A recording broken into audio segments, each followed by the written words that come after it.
ಏನೋ ನನ್ ಮಗ ಆಸೆ ಪಟ್ಟ ಅಂತ ನಾನು ಪಟ್ನದ ಹುಡ್ಗಿನ ಮದ್ವೆ ಮಾಡ್ಬಿಟ್ಟು ಕರ್ಕೊಂಬಂದೆ. ಆದ್ರೆ ಆ ಹೆಣ್ಣು ಏನಕ್ಕೂ ಪ್ರಯೋಜನ ಇಲ್ಲ. ಇಂಗ್ಲಿಷ್ ಕುಡ್ದವಳಂಗೆ ಆಡ್ತಾಳೆ. ಹ್ಮ್, ಇರ್ಲಿ, ಇನ್ನೇನ್ ಮಾಡಕ್ಕಾದದು. ಬನ್ನಿ ಏನ್ ಮಾಡ್ತಿದ್ದಾಳೆ ಕಣ್ ನೋಡೋಣ. ಏನಮ್ಮ ಸೊಸ್ಮುದ್ದು, ರಾತ್ರಿ ಎಲ್ಲ ಗೂಬೆ ಕಣ್ಣಂಗ್ ಕಣ್ ಬಿಟ್ಕೊಂಡೆ ಕುಂತಿರ್ತೀಯ, ಬೆಳಕಾದ್ರೆ ದಬಾಕೊಂಡ್ ಮಲ್ಗಿರ್ತೀಯ. ಒತಾರೆ ನಾನು ಹೋಗಿ ಫಂಕ್ಷನ್ ಮುಗಿಸ್ಕೊಂಡ್ ಬಂದ್ರು ಇನ್ನುವೆ ಮೊಬೈಲ್ ಉಚ್ಕೊಂಡ್ ಕುಂತಿದೀಯಲ್ಲ. ಬೇರೆ ಏನು ಕ್ಯಾಮೆ ಹೇಳ್ಕೊಟ್ಟಿಲ್ವಾ ನಿಮ್ ಮನೇಲಿ? ಹ್ಞೂ ಕಣತ್ತೆ, ನಾನು ಅಮೆರಿಕಾದಲ್ಲಿ ಇರ್ಬೇಕಾದವಳು. ನನ್ ಗ್ರಹಚಾರಕ್ಕೆ ಇಲ್ಲಿ ಬಂದು ತಗ್ಲು ಹಾಕೊಂಡಿದೀನಿ. ಹೌದೌದು, ನಾ ಕಾಣ್ದೇ ಇರೋ ಅಮೆರಿಕ. ಹುಡ್ದಾಗಿಂದ ದೇವನಹಳ್ಳಿ ಏರ್ಪೋರ್ಟ್ ಅರ ನೋಡಿದ್ಯೇನೆ ನೀನು? ನಿನ್ನ ಮಖಕ್ಕೆ ಅಮೆರಿಕ ಬೇರೆ ಕೇಡು ಕಣ್ತಕ. What is there in this ನಂಜನಗೂಡತ್ತೆ? ದಕ್ಷಿಣ ಕಾಶಿ ಅಂತ ಬಿಲ್ಡಪ್ ಬೇರೆ ಕೊಡ್ತೀರಾ. ನಂಜನಗೂಡು ಅಂದ್ರೆ ನಿನಗೆ ನಮಗ್ ಗೊತ್ತು. ಇಲ್ಲಿ ಹುಟ್ಬೇಕು ಅಂತ ಅಂದ್ರೆ ಪುಣ್ಯ ಮಾಡಿರ್ಬೇಕು. ಆ ಪರಶಿವನೇ ಸಮುದ್ರ ಮಂಥನದ ಸಮಯದಲ್ಲಿ ಬರೋ ಅಂತ ಹಾಲಾಹಲ ವಿಷಾನ ಈ ಊರಿಗೆ ಬಂದು ಕುಡ್ದಿರೋದು, ಅಂದ್ರೆ ಗಂಟ್ಲಿನಲ್ಲಿ ಇಟ್ಕೊಂಡಿರೋದು. ಅದಕ್ಕೇನೆ ಈ ಊರಿನ ಹೆಸರು ನಂಜನಗೂಡು ಅಥವಾ ಗರುಳಪುರಿ ಅಂತ ಕರಿತೀವಿ. ಈ ಊರ್ ಬಗ್ಗೆ ತಿಳ್ಕೊಳಕ್ಕೆ ತುಂಬಾನೇ ಇದೆ. ಹೌದಾ, ಇಷ್ಟೆಲ್ಲ ನಡೆದಿತ್ತ ನಂಜನಗೂಡಲ್ಲಿ? ಹಾಗಾದ್ರೆ ನನ್ಗೂ ತಿಳಿಸ್ಕೊಡಿ ಏನು ಅಂತ.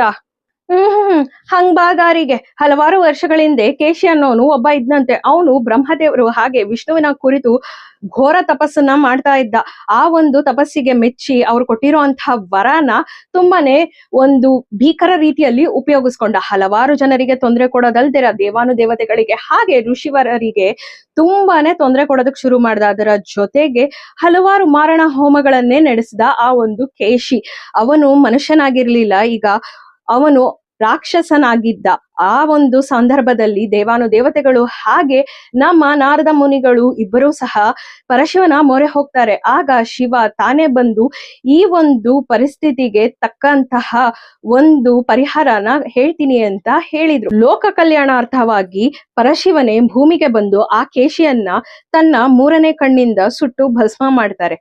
ಅತ್ತೆ, ನಾನು ಹೊಸದಾಗಿ ಮದ್ವೆ ಆಗಿ ಈ ಊರಿಗೆ ಬಂದಿದ್ನಲ್ಲ, ಆವಾಗ ಒಂದ್ ದೇವಸ್ಥಾನಕ್ಕೆ ಕರ್ಕೊಂಡು ಹೋಗಿದ್ರಲ್ಲ, ಆ ದೇವಸ್ಥಾನ ಯಾವುದು? ಅಯ್ಯೋ ಹಾಳಾದವಳೆ, ನಮ್ ದೊಡ್ಡ ದೇವಸ್ಥಾನದ ಬಗ್ಗೆನೇ ಗೊತ್ತಿಲ್ವೇನೆ ನಿನಗೆ?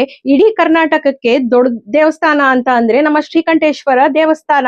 ಈ ಒಂದು ದೇವಸ್ಥಾನದಲ್ಲಿ ಮಾತ್ರನೇ ಇಡೀ ಭಾರತದಲ್ಲಿ 6 ಸಲ ಅಭಿಷೇಕ ಆಗುವಂತಹ ದೇವಸ್ಥಾನ ನಮ್ ದೇವಸ್ಥಾನ. ಇದರ ಜೊತೆಗೆ ಇದು 9ನೇ ಶತಮಾನದಲ್ಲಿ ಕಟ್ಟಿರುವಂತಹ ದೇವಸ್ಥಾನ, ಗಂಗರು ಕಟ್ಟಿರುವಂತದ್ದು.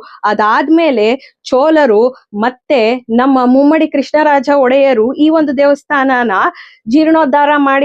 ಹಂಗಂದ್ರೆ ಹಕೀಂ ನಂಜುಂಡ ಅಂತ ಕರೀತಾರಲ್ಲ, ಅದ್ಯಾವ್ದತ್ತೆ? ಇಲ್ಲಿ ನಮ್ಮ ಶ್ರೀಕಂಠಪ್ಪ ಅಂತ ಅಂದ್ರೆ ಭವರೋಗ ವೈದ್ಯ ಅಂತಾನೂ ಕರೀತಾರೆ. ಸುಮಾರು ವರ್ಷಗಳ